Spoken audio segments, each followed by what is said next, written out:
Are you willing to undertake a dangerous mission behind the enemy lines, knowing you may never return alive?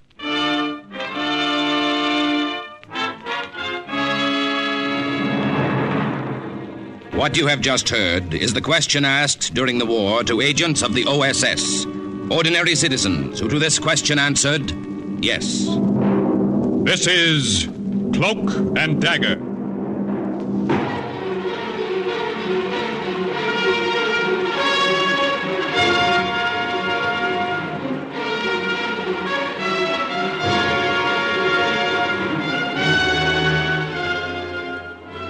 Black warfare, espionage, international intrigue.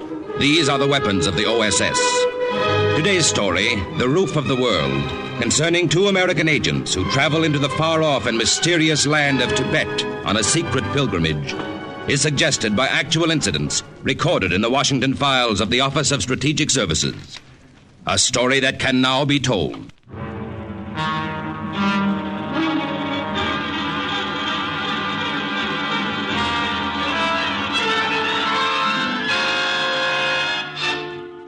It came at us suddenly, out of the darkness. A shaggy monster over 15 feet high.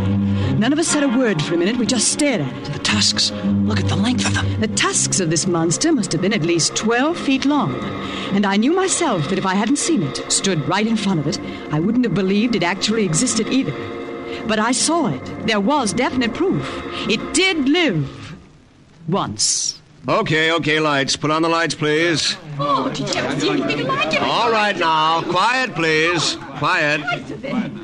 What you have just seen is the last of our afternoon slides here in the Museum of Natural History on prehistoric animals. This last mammoth was a species of a true elephant which was found in Tibet during and before the Ice Age. Now, are there any questions? Yeah. How do you get out of here?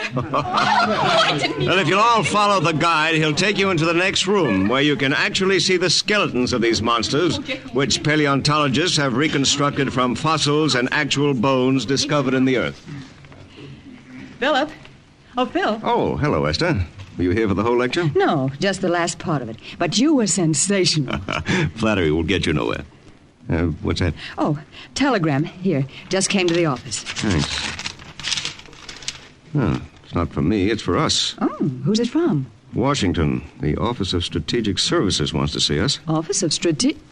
Now, why in the world do they want us? Huh? There's one way to find out.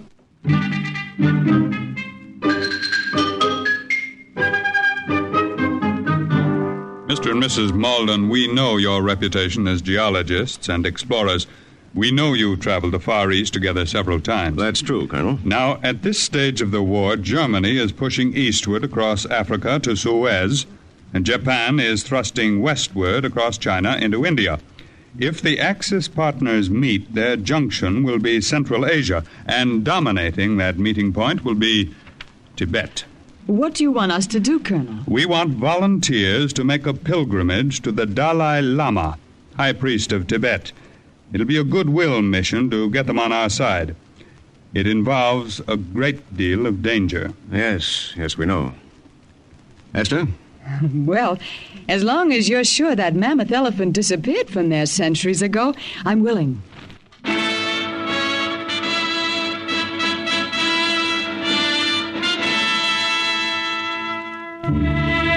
A few weeks later, we were flown to India, where we were given a car.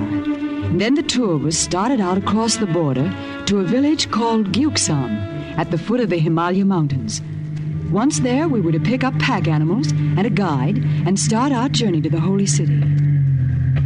Well, these roads couldn't have been any narrower or any rockier. Well, they weren't designed for modern travel. You can say that again. Phil, are you worried about something? I'm worried about a lot of things.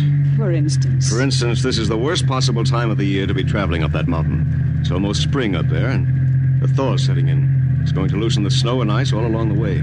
Well, we'll just have to be more careful, that's all. Oh, Phil, look, round the bend of the road. That's the village, isn't it? That's it. That's it. Wait a minute, Phil. Slow down. Look. Good Lord.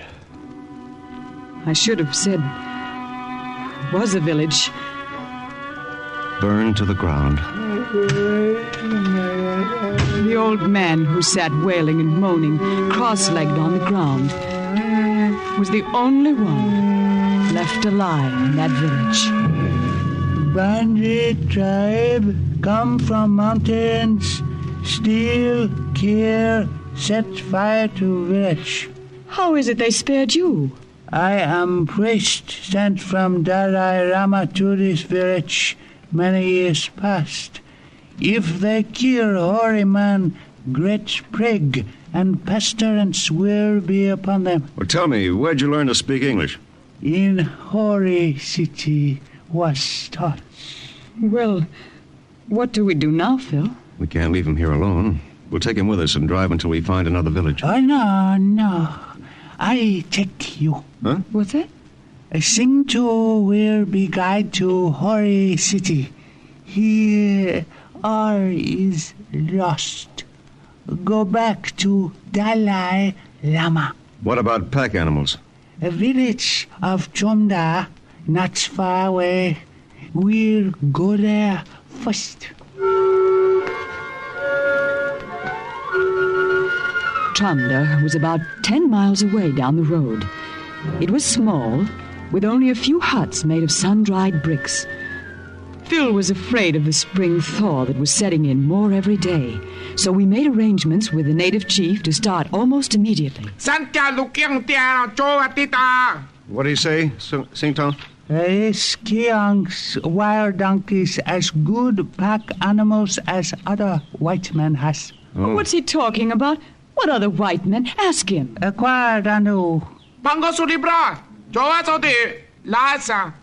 Strangers leave here 2 days ago on way also to holy city of Rasa.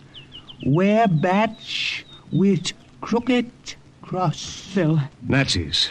We're in a race, Esther. We've got to reach Lhasa before they do.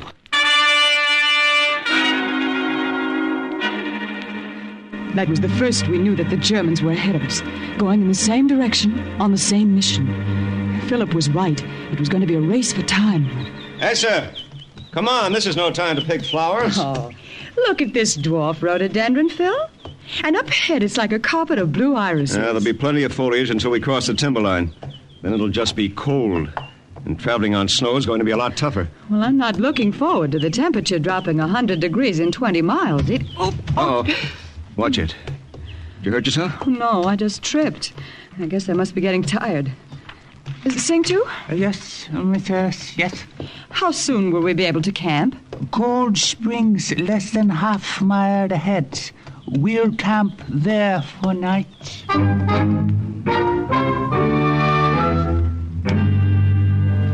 When we reached the springs, I started dinner out of K rations, which kept our packs light. And by the time I was through, the tent had mushroomed up, and Phil and Sing too were inside, straightening the pole and fixing the blankets for the night. How about food, Esther? Soup's on!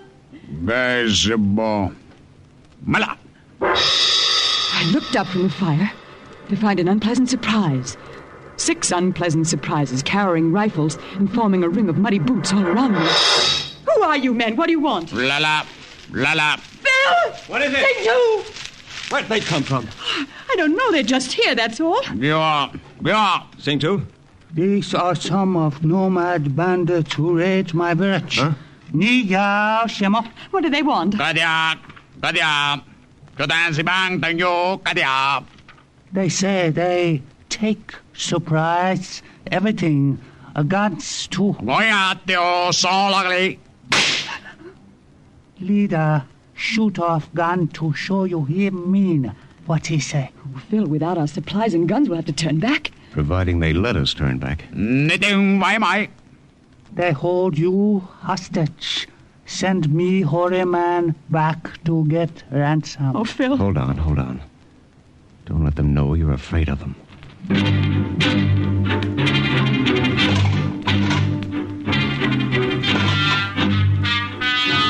We stood there while they gathered our supplies out of the tent and threw them in a heap by the fire. Sing, too, knew he wouldn't be harmed because he was a holy man. But Phil and I had no idea what was ahead for us. Get your hands off me, you baboon! Oh, Phil! Leave her alone, you understand? Sing to. Tell them we'll come quietly. I said get your filthy hands off me! The machine gun that riddled the bandit leader came from the direction of the brush. And the 6 of them went down, one after another. Then there was silence. And we looked up to see our 2 saviors walking out of the brush in German uniform. I'm delighted we were able to be of assistance, Americans. I am Commandant Kurt Faber of the German Army. This is Lieutenant Ernst Kessler. Freut mich. Well, thank you for saving our lives. I'm Esther Malden, and this is my husband, Philip. Oh, and our guide, Sing too. You do not seem too surprised to see us here. We're not. Just surprised you're not 2 days ahead of us the way we thought you were. Then you knew about us? How? They told us in the village. They also told us you were headed for the Holy City. They talk too much, those native idiots. Sie können nicht das Maul halten. Sei still, Ernst. And you, are you also going there? No. Oh, I mean, we're geologists. We're just on an exploring expedition. Come. Is it quite nice to lie to your benefactors who have just saved your lives? I don't get that. Why did you? Well, we saw the American flag sewn on your clothing. That told us immediately who you were, where you were going. We, as you already know, we are also headed for Lhasa to the Dalai Lama. But our guide was killed. The snow loosened under him as we turned the ledge and he fell. So you were going back for a guide? Exactly. But that is some distance away. Time is slipping by. You have the guide. You will lead us. Oh, no, we won't. And neither will Sing too. Will you, Sing too? We'll do only as friend Americans tell me. Verfluchter Hund! Ah, Ernst, you get too excited over nothing. Now remember, Herr Malden, Frau Malden, you have the guide. We have your supplies and your weapons. Let us pool our resources. Go together. If you think that at the point of our own guns you're going to make us lead you to Lhasa, you're crazy. Look, you are scientists. I appeal to your logical minds. Is it not safer that since we are traveling the same direction, we travel together? Once we reach the Dalai Lama, that each of us present the case of his country to him. If you'll forgive me for repeating, Herr Commandant, we're not going to be pushed along with guns in our backs. Nein. Who said you would be? Here. Why, Phil, he's giving us back our pistols. You see? We trust strangers, gentlemen? No. Not yet. It's all right. Go ahead, open them. Yeah, open the gun if you like. Go ahead, spin the drum. See the cartridges in the chamber. Yes, I see them. You return your guns, loaded as they were. Now shall we forget the war for a while and travel on together? Okay. Let's try it.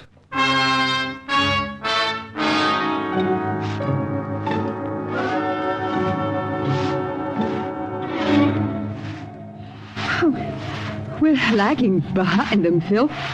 Shouldn't we catch up to them? We will. I want to talk to you. Ooh, I'm cold. Our temperature went down so fast once we crossed the timberline, I could almost hear it drop. What do you think of this situation? With our friends? I don't know what to think. You trust them? Of course I don't. Whether they gave us back our guns or not, they're still going to look for a chance to double-cross us before we reach the Holy City. What are we going to do, Phil? Just keep an eye out. Look for a way to double-cross them first. Fresh, clear brook here. Good water to drink. Come. Come, my friends.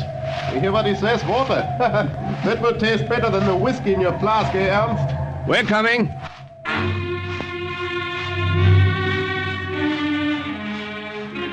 We caught up with them, and as we leaned over to fill our canteens from the small, clear brook, there was a sudden rumbling. The water's turned muddy suddenly. Yeah, it's covered with a dirty foam. Rising too. Rain. What's he talking about? It is not raining. It is in the high regions. That's what turned the water. But so suddenly. It happens like that. Races along under the ground, pushing the mud with it. It's really beginning to thaw, isn't it? Yes, that's what I was afraid of. What is there to be afraid of? Answer me. As the snow starts to melt, it'll start to fall. So just watch your step. Ernst, is it not good to have 3 such good guides? We are indeed fortunate, was? Come, Marbrook, along the way. We walk. Walk. Why do you think we have these animals? Keong can be turned loose here. We'll get more and more snow. It's best to climb by foot. Yes, Sing Tu's right. Besides, the animals won't find any place to graze. It's been getting pretty sparse for miles. Where will they go? They are wild. We'll find our own way. Hedda! Hedda! The packs were heavy, and we were too tired the next 2 days to do much talking. We just watched each other. The jagged paths under us were getting more and more slippery. And below the cliff we could see a sheer drop of hundreds of feet to the glacier. Above us were the snow peaks, and somewhere beyond the holy city of Lhasa, towards which small birds of dull brown, gray, and black seemed to point. And then, the 3rd night after the strange pact had been made between our 2 enemy camps, it happened. Esther, where are you going? Oh, to the brook around the bend, Phil.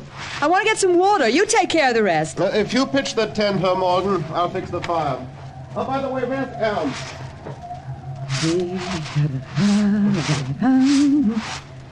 Oh, there it is. I knew I'd seen a brook.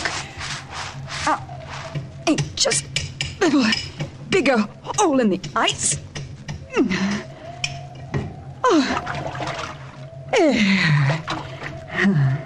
Well, Morgan, let me carry that back for you. Lieutenant Kessler, what are you doing here? I can see you don't want to be friendly. What a pity. I'll be friendly enough to give you some good advice. No. Save that liquor until you really need it. And stop guzzling it if you intend to keep up on this hike. This is no Boy Scout picnic. I'm touched by your concern for me. Don't flatter yourself. What are you doing back here anyway? You really wish to know? I followed you. I knew you were coming to the brook, so I went round the other way. You what? You don't like me. You'd like me very much if you got to know me. No, thanks. Now, please, get out of my way and let me go back. But, Kleiner, we may not have another chance to be together alone. You're very attractive, even in those heavy clothes. I know, very attractive. Besides, I'm the only woman for miles. Now, get out of my way. I would like to see you in a white gown, with diamond clips at your shoulders. Have you got nice shoulders, Frau Molden? Leave me alone. Don't try to pull away Stop from it. me. Stop it, you drunken fool. Kiss. Oh, you big, dumb, drunken Nazi pig. You watch your tongue. Get away from me. What's the matter? Get it out if you do not. Stop yelling, I say. Stop it. Stop it. Get away, Kessler! Get away, leave her alone. And if I don't, give me back my gun, I'll use it. You have your gun? You would not dare shoot me. Go on, try it. Use your gun. Ernst, that is enough. Genug, schon genug. Wirst betrunken, du Idiot. Do you want him to use his gun on you? Think, Ernst, do you want him to use this gun? You will. I can tell you will. No. I give this lady your apologies. I order you. My apologies, Frau Molden. You both have my word an incident like this will not occur again. Shall we eat and make camp for the night now?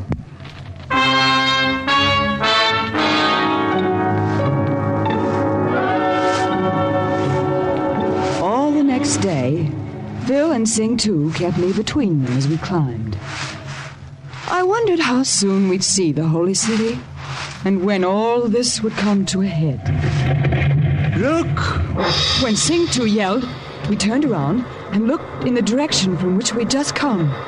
A huge ice pillar swayed for a moment, and then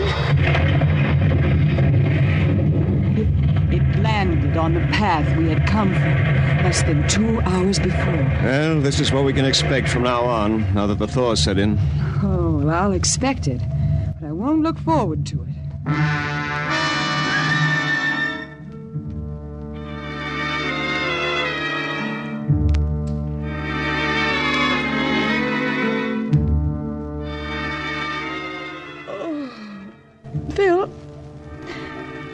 mistaken. Or are the days getting longer? Sleepy? Uh-huh. You know, it was nice of them to let you and Sing Tu and me have this cave to ourselves. Well, considering that it's too small to hold more than 3 of us, it wasn't so magnanimous. Still, they could have tried to grab it for themselves. Farber seems to be trying to make amends for the way his pal acted the other day. I wonder what their game is. Yes, I'd like to know, too. Sing Tu? Yes. You wish to know how soon we reach Hori City? He may not talk much, but he's a pretty good mind reader. Shh. That's it, Sing Tu. How long? Expect to see gates in distance perhaps tomorrow. Tomorrow? Oh, that's wonderful. Is it? Well, isn't it? It means time's run out, Esther. If they're going to pull anything, they're going to pull it now.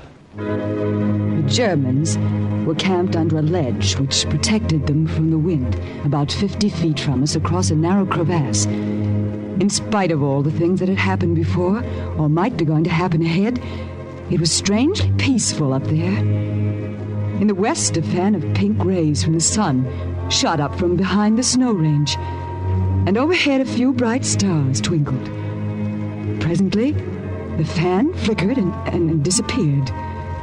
And then, in the glow of the full moon, I saw what looked like a long procession of ghosts in the distance, but were actually cascades of snow, melting and falling hundreds of feet, leaping from ledge to ledge. In the morning, the air was crystal clear, and we saw it. The Holy City. Esther, do you see it?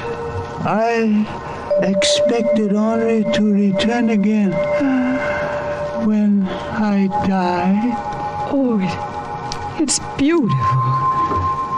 How long will it take us to reach it? You will not reach it at all, my friends. Don't start something you can't finish, Herr Commandant. Phil. Get behind me, back in the cave. You should have been more friendly to me, Frau Morgan. Perhaps I would have taken you with us. Go on, throw your gun, shoot us. Hey. What's the big joke? Do you think we would have been fools enough to give you loaded guns? But I saw them. I broke open the gun and saw the cartridges. Did you take one out and examine it? Why don't you do it now? Phil, look, I opened mine. It's a blank cartridge. Now, surely, Frau Morgan, you understand why I took care not to let your husband become too excited the night Ernst here tried to be friendly. I did not want to take a chance of you finding out too soon. We shall give your regards to the Dalai Lama. Go on, shoot us. Go on. Kill us with your blank guns, if you can. That's not a bad idea. Yep. Esther. Ernst, look out. Back in the cave, quick. Phil took them at their word and actually killed them with his blank gun. The shots vibrated enough to loosen the heavily piled snow, break the crust at the rim of the ledge, and start the slide that avalanched down the Germans. It threw them over the side and buried them somewhere on the cliffs below us, under rock, ice, and snow. Gone? They are gone. Oh, the thaw worked for us, didn't it? Yes. Come on, Sing Tu. You lead. We'll follow.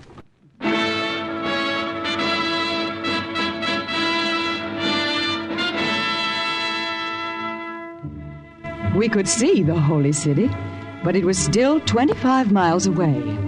It was 2 days' travel of an almost vertical descent into the valley, and we arrived at dusk at the magnificent red and white palace that overlooked the city. It was a week before we saw the Dalai Lama. Our entrance into his presence was conducted with the utmost ceremony. Tall, grim-faced monks lined the hall, their 6'4" frames made even more massive by layers of stiff gold brocade. The walls were carved with strange images and Tibetan inscriptions. Then the gong was struck again. We we were ushered into the throne room. Esther, look. Quiet. Must not talk. Come. Dalai Lama will see you now. We walked on thick rugs that were brilliant in color and depicted the waves of the sea, clouds, and emblems of happiness. Then we saw a throne of yellow satin at the end of the great room, and on it, robed in burgundy and gold satin, with a crown on his head and a table of jewels beside him, sat the Dalai Lama, a boy of 6. Come closer. Come. I will throw the silk longevity scarf over your heads to welcome you. We thank you for your welcome, Your Serenity. We bring you gifts from our leader. I accept your gifts with great thanks. How is your president? He is well, thank you. Bring the gifts to me. Let me see. They gave him the gifts, and he looked at each one carefully. After a while, servants began to pass bowls of rice and glasses of black tea. I noticed that a special taster took a sip of the Lama's tea before it touched his sacred lips. Mr. and Mrs. Malden? Yes, Your Serenity. Throw a pinch of rice over your shoulder. It will bring good luck. Your Serenity, we've come to talk about peace and friendliness between our two countries. There is no need to talk. Come here. I tie 3 knots in your scarf. There.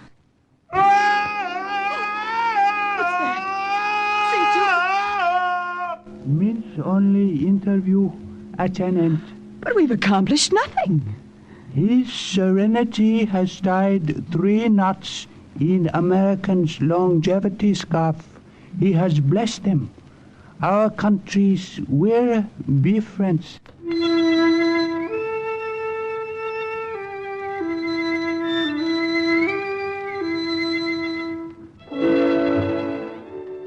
The success of the mission of these 2 OSS geologists helped to lay the foundations of friendship between Tibet and the United States and to forestall any possibility of Tibet's cooperation with our Axis enemies. Thus, once again, the report of another agent ends with the words, "Mission accomplished." Listen again next week for another true adventure from the files of the OSS on Cloak and Dagger.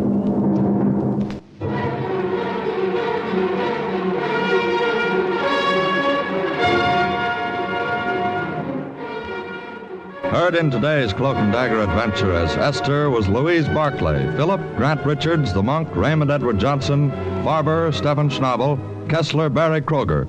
Others were Janice Gilbert, Carl Weber, Ralph Bell, and Jerry Jarrett. The script was written by Winifred Wolfe and Jack Gordon. The music was under the direction of John Gart. Sound effects by Chet Hill and Dick Gillespie. Today's true OSS adventure was based on the book Cloak and Dagger by Corey Ford and Alistair McBain. This program was produced by Louis G. Cowan and Alfred Hollander under the direction and supervision of Sherman Mark. On NBC.